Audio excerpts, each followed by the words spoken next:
दोस्तों, स्वागत है आपका मज़ेदार दुनिया में। ये दुनिया आपको इस दुनिया से दूर एक नई यात्रा पर ले जाएगी। वो यात्रा जो रहस्य और रोमांच से भरी होगी।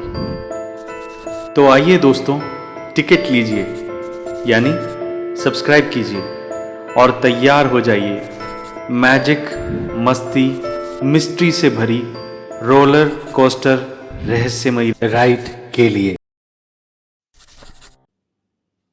मेरे प्यारे सुनने वालों, आप सबको मेरा नमस्कार।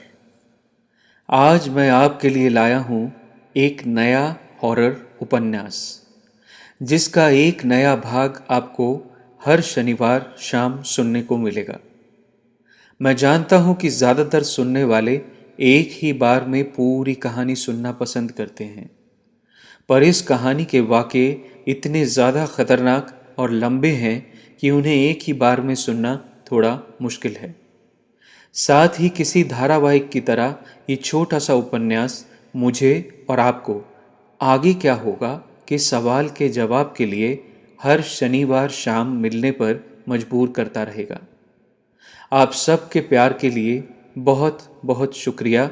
मैं आशा करता हूँ आप सबको मेरी ये कोशिश पसंद आएगी। आपका दोस्त कुशल। भाग 1, लाल ग्रहण चेतावनी। स्याह बादलों के आसमान को ढकते ही ऐसा लग रहा था कि जैसे शाम घिरने के साथ साथ ही किसी दूसरी दुनिया का दरवाज़ा खुल गया हो।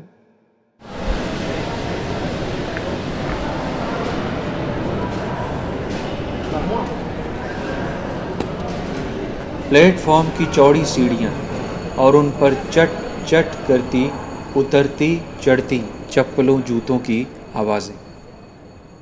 प्लेटफॉर्म पर आने जाने वाली ट्रेनों की अनाउंसमेंट के साथ साथ ट्रेनों के सायरन और छुक छुक की आवाज़ें। किसी सर्कस के नट की तरह अपने सर पर ट्रंक और बैगों से उन्हीं सीढ़ियों पर करतब सा दिखाते लाल कुर्ते वाले कुली। भार तोलने के लिए लगी जलती बुझती गोल गोल बत्तियों के साथ फिल्मी गाने बजाने वाली मशीनें। हालांकि मैं रोज ही इस प्लेटफॉर्म पर काफ़ी समय बिताता था, पर फिर भी हर बार यहाँ आकर मेरे मन में एक अजीब सी उमंग दौड़ जाया करती थी। सीताराम टी स्टॉल के नाम से बड़ी पुरानी चाय की दुकान थी हमारी इस प्लेटफॉर्म पर, मेरे दादाजी के ज़माने की। दादाजी के भगवान के घर चले जाने के बाद पिताजी, और पिताजी के चले जाने के बाद मेरे बड़े भैया देवदत्त वर्मा इसे संभाल रहे थे। यूं तो चाय की दुकान थी हमारी, पर शाम को भैया मम्मी के हाथ की चाय पीना ही पसंद करते थे। मैं भी रोज़ शाम चप्पल चटकाता देवू भैया के लिए बड़े शौक से चाय लेकर पहुंच जाया करता था। थोड़ी देर के लिए हम दोनों को आराम मिल जाता था, मुझे पढ़ाई से और भैया को दुकान के काम से।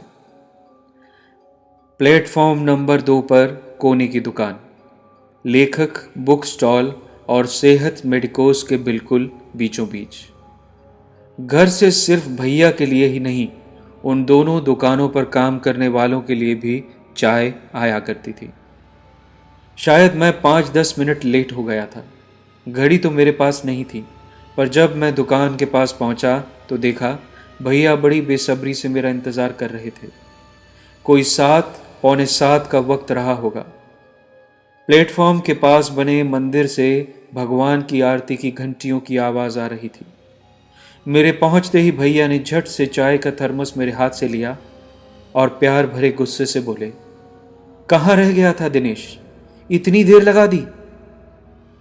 मैंने फटाफट कुछ बिस्किट और 3-4 गिलास निकाल कर भैया को दिए और इसके साथ ही भैया दुकान के सामने लगी बेंच पर जा बैठे।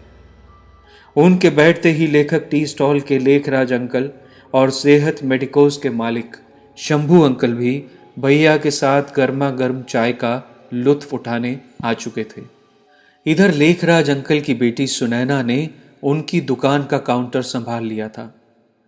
उसकी मां की मृत्यु के बाद वो भी अपने पिता के साथ दुकान पर आ जाया करती थी और दिन भर अपने पिता का हाथ बटाकर रात को 8 बजे के करीब जब मैं घर जाया करता था तब मेरे साथ ही अपने घर की ओर निकल आया करती थी। घर पहुंचकर खाना वाना बनाकर वो अपने पिता का दुकान से लौटने तक इंतजार किया करती थी। उनका घर हमारी गली में ही 2-3 घर छोड़कर था।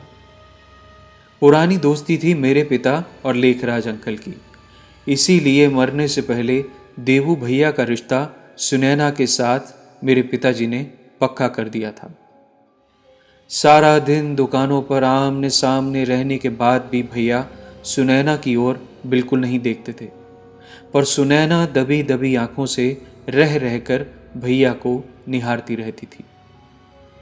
पिताजी के चले जाने के बाद से हमारे घर की माली हालत ज़्यादा अच्छी नहीं थी, इसलिए भैया थोड़ा पैसा जमा कर लेने से पहले शादी के बारे में सोचना तक नहीं चाहते थे। उधर वो तीनों चाय पीने बैठे और इधर सुनैना मौका देखते ही मुझसे बात करने के लिए दुकान से थोड़ा बाहर निकल आई थी। कैसे हैं तुम्हारे भैया अब? चाहे उन दोनों की शादी नहीं हुई थी, पर अपने मन में मैं उन दोनों को भाई भाभी का दर्जा दे चुका था। मैंने उनसे नमस्ते कहने के बाद कहा, ठीक है दीदी, पर अभी भी वो बात उनके मन से पूरी तरह निकली नहीं है। अच्छा, तो क्या वो अभी भी उसी हॉस्पिटल के बारे में बात करते हैं? हाँ दीदी, अभी भी वो वाकया भैया के जहन में उसी तरह घूमता रहता है। दरअसल रेलवे स्टेशन के दूसरी ओर एक सुनसान सी सड़क पर कुछ दूर जाने के बाद सामने एक बड़ा सा हॉस्पिटल था। कहने को तो ये हमारे छोटे से कस्बे के मुकाबले काफ़ी बड़ा था, पर हमारे कस्बे और आसपास के इलाके से कोई यहाँ जाना पसंद नहीं करता था। आज तक शायद ही कभी ऐसा हुआ था कि कोई वहाँ जिंदा इलाज के लिए गया हो और जिंदा ही आया हो। सब जीवन नाम का वो हॉस्पिटल काफ़ी मनहूस माना जाता था। मेरे दादा और पिता दोनों की मृत्यु वहीं हुई थी। मेरे पिता की मृत्यु के समय जब वो इलाज के लिए सब जीवन अस्पताल में एडमिट थे, उस दौरान रात में मेरे भैया उनके साथ अस्पताल में रहा करते थे।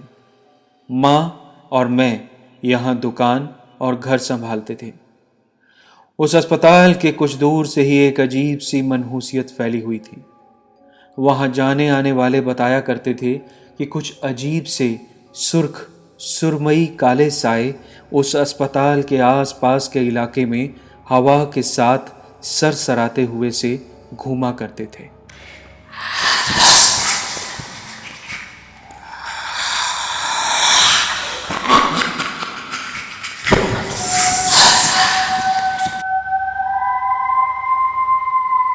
उनके फुसफुसाने की और रोती हुई अजीब अजीब आवाज़ें पूरे इलाके में सुनाई देती थी।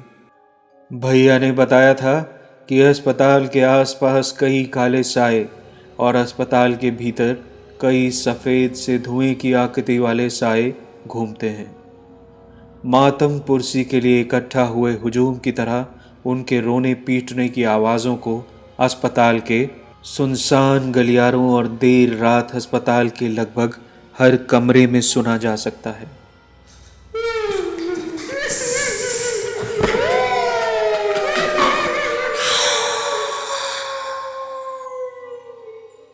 पिताजी की मृत्यु के समय मैंने ऐसे ही 4-5 सफ़ेद सायों को उनके बेड के आसपास मंडराता देखा था। फिर कुछ देर बाद ऐसा ही एक सफ़ेद साया उनकी छाती पर बैठा उनकी गर्दन दबा रहा था। उसने पिताजी के साथ लगे पल्स मॉनिटर की ओर इशारा किया था और इसके एक पल बाद ही वो दुनिया छोड़ गए थे। उनके शरीर के बेजान होते ही वो सारे साए जाने कहाँ गायब हो गए थे। कई बार पिताजी ने इशारे से मेरे भैया को कुछ बताने की कोशिश की थी, पर फिर ना जाने उन सफ़ेद अंधेरों में उनकी आवाज़ कहाँ खोकर रह गई थी। आखिर ज़्यादा कुछ हुआ भी नहीं था उन्हें, बस अपेंडिक्स का दर्द ही था। पर दादाजी के जाने के बाद उनका सदमा और उनका पार्थिव शरीर घर पहुंचने के साथ साथ उनमें से कुछ भटकते सफ़ेद प्रेतनुमा सायों ने भी मौत को हमारे घर का रास्ता दिखा दिया था। पहले दादाजी, फिर पिताजी, और उन दोनों को खो देने के बाद भैया भी काफ़ी संजीदा से हो गए थे। जवानी की चहक और महक जाने एकदम कहाँ काफूर हो गई थी। बस एक ही उम्मीद थी कि सुनैना, जो लगभग मेरी उम्र की ही थी, ठीक से भैया की जिंदगी में एक बार आ जाए तो शायद उन्हें भी थोड़ा सुकून मिले। खैर, मेरी बात सुनकर सुनैना ने कोई जवाब नहीं दिया था। बस मायूस सा चेहरा लेकर वापस अपनी दुकान के भीतर लौट घर जाने का सामान पैक करने लगी थी। कुछ देर बाद चाय पीकर भैया और बाकी दोनों लोग वापस लौट आए थे। कोई 7:45 के करीब मैं सुनैना के साथ भैया का खाने का टिफिन लेकर घर की ओर लौट पड़ा था। साथ में दीदी भी चल पड़ी थी। तुम्हें देर नहीं हो रही तो जरा मंदिर माथा टेकती चलूं दिनेश? नहीं दीदी, देर की कोई बात नहीं है। चलो, आपके बहाने मैं भी परमात्मा से प्रार्थना कर लूंगा दीदी। कुछ 5 मिनट बाद ही हम दोनों मंदिर के सामने खड़े थे। पर ताज्जुब की बात थी कि 8 बजे के करीब ही मंदिर बंद हो चुका था। हम दोनों मंदिर के कपाट के सामने ये सोच ही रहे थे कि आखिर क्या हुआ है। आज अंधेरा चांद को निगल लेगा। आज रात भारी चंद्र ग्रहण है। जाओ, जल्दी घर पहुंच जाओ दोनों। हमने अंधेरे में पीछे मुड़कर देखने की कोशिश की तो पीछे एक घने झाड़ के नीचे बैठा एक लंबा चौड़ा गंजा सा आदमी हाथ में कुछ खिसता हुआ सा हमसे बात कर रहा था। बहुत गौर से देखने पर उसके कानों में बड़े बड़े कुंडल दिखते थे और जाने कई 100 नगों वाली मोटी मोटी मालाएं भोलेनाथ के सांपों की तरह उसके गले में सरसराती थी। तभी अचानक वो धीरे धीरे से बैठा बैठा सीधा खड़ा हो गया। उठते उठते ऐसा लगा जैसे वो जाने अचानक से कितना लंबा हो गया है। किसी काले पहाड़ से ऊंची काया लिए वो दूर सड़क के दूसरे छोर की ओर इशारा करते बोला, किसी गुमान में मत रहना। कुछ देर में चांद से खून टपकेगा लड़के। जो इसकी रोशनी की जद में आ गया वो इस धरती पर ही किसी और लोक के दर्शन करेगा। जा, दम निकलने से पहले घर पहुंच जा। उसकी बात गलत नहीं थी। चांद की रंगत वाकई बड़ी तेजी से बदल रही थी। मैंने सड़क के दूसरे छोर तक देखा तो आधी सड़क चांद की रोशनी से नहाई हुई और बाकी आधी जाने क्यों किसी काली विधवा के खुले काले बालों की तरह एकदम अंधेरी हो चुकी थी। अजीब सा दृश्य था। सफेद और काली 2 लकीरों में बटी वो सड़क ये सोचने पर मजबूर कर रही थी कि मैं जागते हुए कोई सपना तो नहीं देख रहा था। शायद कोई बहुत बुरा सपना। इससे पहले कि मेरे कदम घर की ओर चलने के लिए उठें, मैंने पलट कर देखा तो उस झाड़ी में अब कोई नहीं था। चलो दिनेश, जल्दी घर चले। सुनैना दीदी ने जैसे मेरे बर्फ जैसे जमे दिमाग पर गर्म पानी डाल दिया था। हाँ हाँ दीदी, कहता हुआ मेरा दिलो दिमाग हरकत में आया और मैं बोला, वापस चलकर भैया और अंकल और बाकी सबको भी अपने अपने घर पहुंचने को बोल देते हैं दीदी। खतरा तो सभी के लिए है ना दीदी। हाँ ठीक है, चलो प्लेटफॉर्म पर चलते हैं। कहते हुए दीदी और मैं कदम बढ़ाते वापस लौट पड़े थे। कुल 5 मिनट का रास्ता था वो, मुश्किल से, पर ऐसा लग रहा था कि जैसे वो सड़क लंबी होती जा रही थी। बिल्कुल ऐसे जैसे कोई हमारे कदमों के साथ साथ ही एक लंबा सा काला कालीन खोलता जा रहा हो। तभी जल्दी में लगभग भागते हुए दीदी का पैर किसी पत्थर से टकराया और वो एक झटके से सड़क पर जा गिरी। मैंने भागकर सहारा देकर उन्हें उठाने की कोशिश की तो वे दर्द से कराह उठी। उनसे बिल्कुल उठा नहीं जा रहा था। काफी देर तक कोशिश करने के बाद वो मेरे सहारे से थोड़ा सा उठी और मेरे कंधों को पकड़ लगभग घिसटने लगी। तुम मुझे उठा लो दिनेश, मैं चल नहीं पाऊंगी। हो सके तो मुझे उठाकर ही ले चलो। जैसे ही कोई रिक्शा या ऑटो रिक्शा दिखे तो उसमें बैठ जाएंगे। झिझकते हुए, कोई और चारा न होते हुए मैंने उन्हें उठा लिया और बड़ी मुश्किल से सामान और उन्हें दोनों को संभाल ही रहा था कि वो बोली, वैसे तो मुझे तुम ही बहुत पसंद हो दिनेश। ये तो तुम्हारे पिताजी ने तुम्हारे भैया के साथ मेरी बात पक्की करवा दी, वरना मैं तो तुम्हारे साथ ही शादी करती। उनकी बात सुनकर मेरे दिमाग में बिजली सी कौंध गई। इससे पहले कि मैं कोई जवाब दूं, एक जानी पहचानी सी सर्द मर्दाना आवाज गूंजी, इसी कमीनेपन को देखने के लिए तुझे पैदा किया था आस्तीन के सांप। वो आवाज सुनकर मेरी रीढ़ की हड्डी में करंट सा दौड़ गया। एक झटके से मैंने दीदी को गोद से उतारा और सामने देखा तो मेरे पांव सड़क से चिपक गए थे।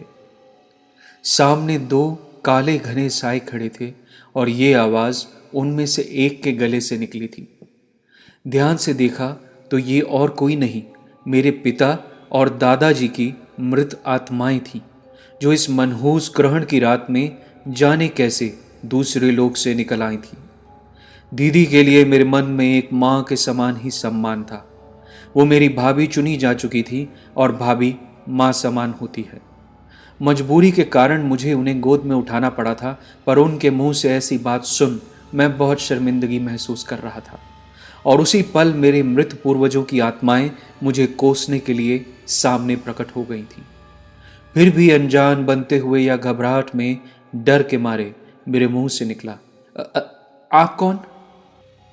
मैं वो जिसकी वजह से तू पैदा होकर इस सड़क पर ये गंदी हरकतें करता फिर रहा है, तेरा बदनसीब बाप। मैंने कुछ नहीं किया पिताजी, और ना ही मेरे मन में कोई पाप है। ये तो दीदी गिर गई थी तो। हाँ, ठीक कहता है, दीदी ही गिर गई होगी, पर तू इसे गिरने मत देना बेटा, मेरा विश्वास मत तोड़ना। जी, ऐसा ही होगा पिताजी। दीदी भी ऐसी नहीं है, पता नहीं अचानक इन्हें क्या हो गया है। आज अंधेरा चांद को निगलने निकला है बेटा, तो अच्छे संस्कार और अच्छी आत्माओं पर भयानक खतरा मंडरा रहा है। आज की रात भारी है और तुम सबको यही आगाही देने तेरे दादाजी और मैं उस लोक से आए हैं। आओ, तुम दोनों तेजी से हमारे पीछे चले आओ। पर पिताजी, इन्हें तो चोट लगी है, ये तो चल नहीं पाएंगी। चिंता मत कर, वो देख, वो अब ठीक है और ठीक से चल पा रही है। मैंने मुड़कर देखा तो दीदी ठीक से चल रही थी, पर अब उनके मुंह से कोई बात नहीं निकल रही थी। मैंने भी इस दौरान उनसे कोई भी बात करना ठीक नहीं समझा और खुद को लगभग हालात और हमें रास्ता बताती उन दो आत्माओं के हवाले कर दिया था। मेरा मन अपराध बोध से और इस तरह अचानक अपने पिता को देखकर बुरी तरह हिल गया था। इस दौरान मुझे रास्ते का भान भी नहीं हुआ। साथ चलती दीदी और आगे पिता और दादा की आत्माओं के सामने अपराधी सा मैं सर झुकाए किसी कैदी की तरह बस अपने कदमों को देखता जा रहा था। धीरे धीरे वीरानी बढ़ती चली जा रही थी और चांद की लाली पहले से कुछ ज्यादा सुर्ख हो चली थी। मैंने सामने देखा तो मेरे दादाजी की आत्मा पहले की तरह मेरे पिताजी के साथ नहीं थी, बल्कि उनकी आत्मा के कंधे पर सवार हो गई थी और बड़ी तेजी से उनकी गर्दन गोल गोल घूम रही थी। ये देखकर मेरे होश फाख्ता हो गए और मैं ठिठक कर रुका ही था कि तभी मुझे महसूस हुआ कि मेरे कंधों पर भी कोई बैठा है। तभी मेरे कानों में आवाज पड़ी, रुकेगा तो मरेगा, चलता चल, चलता चल। और मैंने देखा कि दादाजी की आत्मा वहां से गायब होकर अब मेरे कंधों पर आ बैठी थी। मुझे मेरे सर पर एक और सर रखा महसूस हुआ और इसके बाद बेहोशी किसी हालत में मैंने अपने पिता की आत्मा का पीछा जारी रखा था। हम किसी बयाबान में, ऊंचे ऊंचे सरकंडों वाले वीरान से मैदान में, जहां इस वक्त तो क्या शायद सूरज की रोशनी में भी जमीन दिखाई ना देती, उसमें दाखिल हो रहे थे। पुराने सूखे सरकंडे और यहाँ वहाँ से निकले कांटे मेरे कपड़ों में यहाँ वहाँ घुसकर काफी चुभ रहे थे। पर सुन्न सा दिमाग हर डर और दर्द को भूलकर उस रात की लाली में समा गया था। उस मैदान में शायद हजारों साए तैर रहे थे, जो चांद के बदलते रंग के साथ अपना रूप बदलते जा रहे थे और तादाद में बढ़ते चले जा रहे थे। कोई अपनी ही खोपड़ी से खेल रहा था तो कोई यहाँ वहाँ अपने शरीर के टुकड़े गिराता जा रहा था। कहीं कहीं सिर्फ हाथ जमीन से निकलते थे तो कहीं कुछ साए जमीन से आधे बाहर निकले होने पर जोर लगाकर हमारे शरीरों को जमीन में गाड़ने की कोशिश कर रहे थे। बहुत सारे मनहूस चेहरे खून की उल्टी करते हुए दिखाई देते थे, पर जैसे जैसे हम आगे बढ़ते जा रहे थे वैसे वैसे वो साए धुएं की तरह छंटते चले जा रहे थे और नए नए चेहरों और वजूदों में तब्दील होते जा रहे थे। तभी हमारे आगे चलती हमारे पिताजी की आत्मा ने रुकने का इशारा किया, पर जैसे ही मैं ठहरा मेरे सर पर एक भयानक चोट हुई और मेरा दिमाग अंधेरे में डूबता चला गया। क्या था उस रात में उन आत्माओं के भटकने और अचानक दिनेश और सुनैना के सामने आने का राज? मंदिर के सामने बैठे बूढ़े की चेतावनी क्या सच हुई? क्या प्लेटफॉर्म पर काम करने वाले लोगों पर भी कोई खतरा मंडरा रहा था? जानेंगे इन सवालों के जवाब इस उपन्यास के अगले भाग लाल ग्रहण शैतान रात भाग 2 में। तब तक के लिए आज्ञा दीजिए। मैं आशा करता हूँ आपने चैनल सब्सक्राइब कर लिया होगा और इस वीडियो को लाइक और शेयर करना मत भूलिए। नमस्कार।